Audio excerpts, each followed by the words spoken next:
ایک یہ کہ خود انسان، اس کے اہل و عیال اور اس کا سارا مال و متاع در حقیقت اللہ تعالیٰ ہی کی ملکیت ہے۔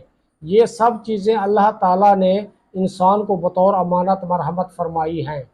ہمارا مالک الملک جب چاہتا ہے اپنی چیزیں واپس لے لیتا ہے، جیسے کوئی شخص کسی کو اپنی کچھ چیزیں ادھار دے اور جب واپس لینا چاہے تو واپس لے لے۔ انسان کی ملکیت میں جو کچھ بھی ہے وہ اسے بہت تھوڑی سی مہلت کے لیے دیا گیا ہے۔ انسان کی ملکیت میں جو کچھ بھی ہے وہ اسے بہت تھوڑی سی مہلت کے لیے دیا گیا ہے۔ الصلاۃ والسلام علیک یا رسول اللہ، الصلاۃ والسلام علیک یا حبیب اللہ، لا تعداد درود و سلام ہمارے پیارے آقا حضرت محمد مصطفیٰ صلی اللہ علیہ وآلہ وسلم اور آپ کی آل پر۔ ویور میں مشتاق احمد، آپ دیکھ رہے ہیں یوٹیوب چینل۔ السلام علیکم ورحمۃ اللہ وبرکاتہ۔ ہمارا آج کا ٹاپک ہے ہجوم غم اور مصائب کا علاج۔ ہجوم غم اور مصائب کا علاج۔ اللہ تعالیٰ نے ارشاد فرمایا ہے، اللہ تعالیٰ نے ارشاد فرمایا ہے وَبَشِّرِ الصَّابِرِينَ الَّذِينَ إِذَا أَصَابَتْهُمْ مُصِيبَةٌ قَالُوا إِنَّ لِلَّهِ وَإِنَّا إِلَيْهِ رَاجِعُونَ أُولَٰئِكَ عَلَيْهِمْ صَلَوَاتٌ مِّن رَّبِّهِمْ وَرَحْمَةٌ وَأُولَٰئِكَ هُمُ الْمُهْتَدُونَ۔ اور صبر کرنے والوں کو خوشخبری دے دیجئے، انہیں جب کوئی مصیبت پہنچتی ہے تو وہ کہتے ہیں ہم اللہ ہی کے ہیں اور ہم اسی کی طرف واپس جانے والے ہیں۔ یہی لوگ ہیں جن پر ان کے رب کی نوازشیں اور رحمت ہے، اور یہی لوگ ہدایت یافتہ ہیں۔ سورہ بقرہ آیت نمبر 155، 56، 57۔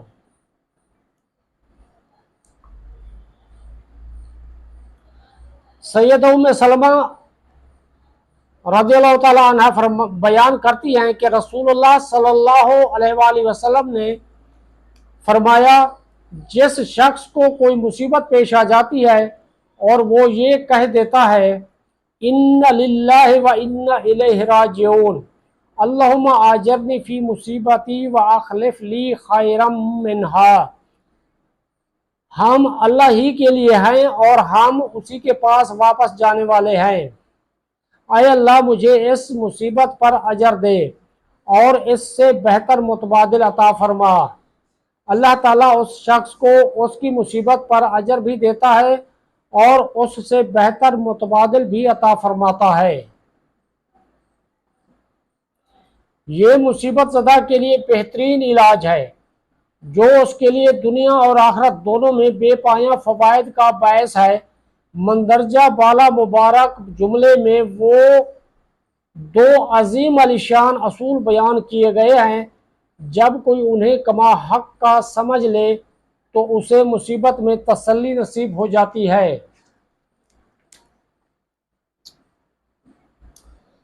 ایک یہ کہ خود انسان، اس کے اہل و عیال اور اس کا سارا مال و متاع در حقیقت اللہ تعالیٰ ہی کی ملکیت ہے۔